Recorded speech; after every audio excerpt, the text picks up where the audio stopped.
ولحد دلوقتي ادم مكمل في الاجزاء اللي جايه من فيلم ستار وورز، وكمان في مشروع جديد بيحضر له مع المخرج مارتن سكورسيزي.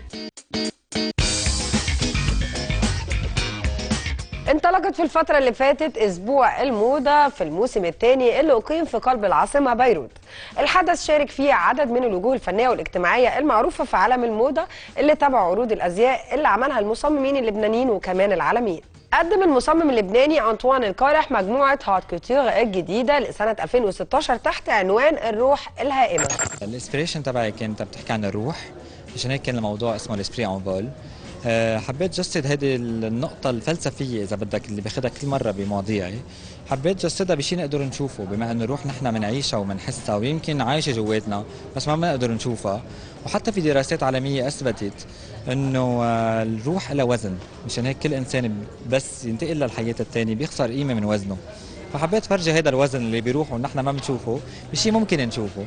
That's why نقيت الباراشيت ووردة الدنداليون اللي هن بيشبهوا كثير الموضوع اللي انا عم بحكي عنه. يمكن اتجاهي اكثر بهذا الكولكشن ما كان لموسم معين، يمكن كان في الوان ربيع وهيك، بس كانت تشمل كل المواسم اللي نحن بنعيشها خلال السنه.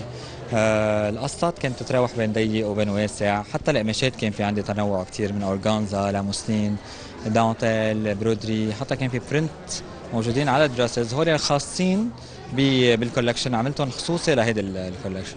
كمان كان في عرض للمصمم اللبناني حسين بزازة، واللي قدم مجموعته المميزة بحضور عدد من الشخصيات الفنية والإعلامية، وتميزت المجموعة بنسبة الفن الكبيرة الموجودة فيها. المجموعة هي لخريف وشتاء 2016-2017. هي فيها ريدي تو وير وبيسز كوتور بنفس الوقت. الكوليكسيون مستوحية من القرون الوسطى، وبتحكي عن كيف كانوا من قبل عم يعملوا ساينس لحتى يخترعوا دواء يخلي الواحد يعيش كل الحياة. الألوان الأساسية بالكوليكسيون كانت الأحمر نيود وأسود، والداخل معهم كتير ألوان قوايع مثل البيربل الأزرق. كان في كتير قماش ميتاليك بلمع. استعملت كتير البرنتس والموتيف مثل الورد واليونيكورنز والستارز. بالاجمال كانت الكوليكسيون فيها كتير الوان فاتين ببعضها. يعني الحلو بلامودا بيروت يعني صار فينا نقول انه صار عندنا اسبوع موضه ببيروت، يعني عاده معودين نقول اسبوع موضه بباريس، اسبوع موضه نحن بنفتخر انه باشخاص مثل جوني فضل الله، مثل LIPS اللي عم بينظموا هيدي الشغله وصرنا عم ننطرها كل مره.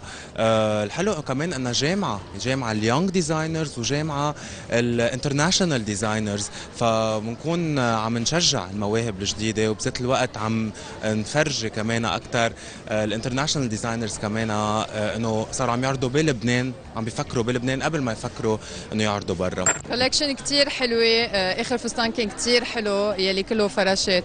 بفتكر انه هيدي الماستر بيس تبعت السيزون رح تكون. كل ست بتهمها الموضه بطريقه ما، وكلنا بنحب نلبس ونشوف ابتكارات جديده. وي ار فيري براود انه لبنيز ديزاينرز عم بيقدروا يثبتوا وجودهم بهيدي الطريقه، وان شاء الله بنشوفهم على الريد كاربت كمان مثل ما سبقهم زهير مراد واليساب.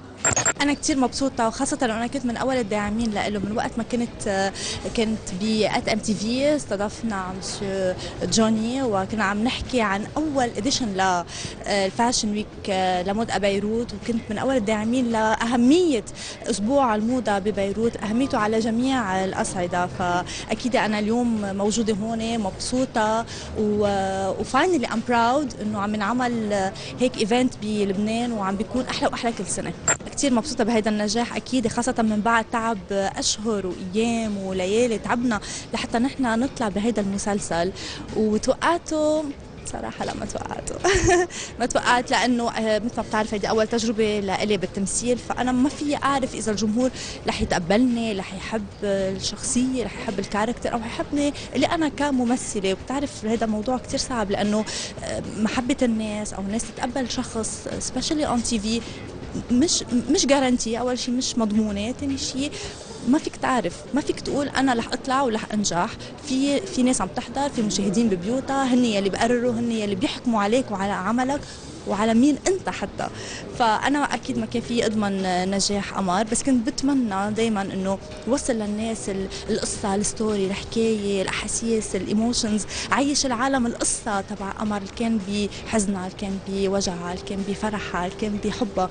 وهذا الشيء اللي قدرت حققته. انا عندي فيديو كليب بصوره، فجاي اشوف يعني احدث حاجه ايه في خطوط يبقى معانا في الكليب للبنوته الارجنتينيه. احنا جايبين اهم موديل في الارجنتين اسمها إليبيم، فجايين نشوف هي ممكن تلبس ايه في اليوم ده. يعني بعمل كليب اسمه الجامعه الامريكيه، حاجه هنصورها معظمها في الهند ودبي، وهي موسيقى هندي كده على مغربي على غنى مصري، يعني حاجه غريبه يعني شويه، فرب تعجب الناس باذن الله. عرض كويس وتنظيم هايل بصراحه، والايفنت كله على بعضه ممتاز. والله انا بفكر ان يعني اعمل كذا شوروم في بره مصر، واعمل يعني حاجه مختلفه عن بقيه الحاجات اللي ممكن اي ديزاينر تيجي في باله. يعني فكره ان شوروم تتعمل في كل مكان بره مصر، بره بلدي،